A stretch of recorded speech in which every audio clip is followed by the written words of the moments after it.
మనందరికీ జనసేన జెండా గుర్తుండే ఉంటుంది. సో వైట్ కలర్ జెండాలో మధ్యలో ఒక లైను, మధ్యలో ఒక చక్రం.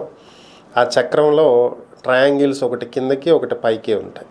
సో సాధారణంగా ఈ గుర్తు అనేది శ్రీచక్రాన్ని సూచించేటువంటి గుర్తు అనమాట. అంటే శ్రీచక్ర యంత్రాన్ని ఇది సూచిస్తుంది. అయితే దీనికి సంబంధించే ఇప్పుడు ఒక వివాదం నడుస్తుంది. ఏంటి అంటే ప్రముఖ ఆధ్యాత్మికవేత్త కమలా సంతోష్ దీని మీద హైదరాబాద్లో ఒక ప్రెస్ మీట్ పెట్టి మరీ స్పందించడం జరిగింది. జనసేన అనేది ఒక రాజకీయ పార్టీ అని, ఆ రాజకీయ పార్టీ జెండాలో శ్రీచక్ర యంత్రం ఉంచడం అనేది హిందువులను, హిందూ ధర్మాన్ని అవమానించడమే అవుతుందని, ఈ విధంగా అసలు జనసేన ఎలా చేస్తుంది అని చెప్పి ఆయన ప్రశ్నించడంతో పాటు దీనికి అనుమతి ఇచ్చినటువంటి కేంద్ర రాష్ట్ర ఎన్నికల సంఘాలు దీనికి బాధ్యత వహించాలి, దీని మీద చట్టపరమైనటువంటి చర్యలు తీసుకుంటామని హెచ్చరించడం జరిగింది. సో అంటే పార్టీ పెట్టి 10 ఏళ్ళు అవుతుంది.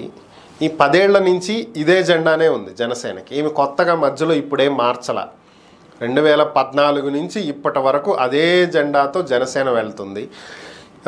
14లో ఎన్నికల్లో పోటీ చేయకపోయినప్పటికీ 19 ఎన్నికల్లో పోటీ చేసింది, 23 తెలంగాణ ఎన్నికల్లో పోటీ చేసింది, 24 ఏపీ ఎన్నికల్లో పోటీ చేసింది. ఇప్పటికి 3 సార్లు ఎన్నికల్లో పోటీ చేసినటువంటి జనసేన 10 ఏళ్ల నుంచి అదే జెండాతో కొనసాగుతుంటే ఇన్నాళ్ళు కనిపించినటువంటి శ్రీచక్ర యంత్రం గుర్తు ఈరోజు కనిపించింది కమలా సంతోష్కి అంటే నిజంగా ఆశ్చర్యం కలిగించేటువంటి అంశమే. ఎందుకంటే ఇన్నాళ్ళు అధికారంలో లేదు కాబట్టి జనసేన వాళ్ళు ఏ గుర్తు పెట్టుకున్నా ఈయనకి కనిపించాల. సో ఇప్పుడు అధికారంలోకి వచ్చింది కాబట్టి ఈయనకి కనిపిస్తున్నాయి అన్నీ.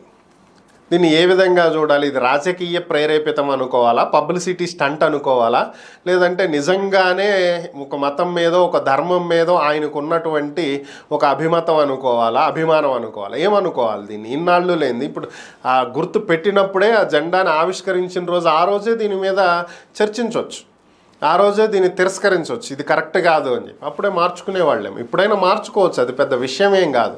కానీ 10 ఏళ్ళు ఊరుకుని ఇప్పుడు నిద్రపోయి లేచినట్టు కళ్ళు తెరుచుకున్నట్టు ఇప్పుడు మాట్లాడటం అనేదాన్ని ఎలా చూడాలి అనేది ఇక ఆయన విఘ్నతకే వదిలేయాలి దీన్ని.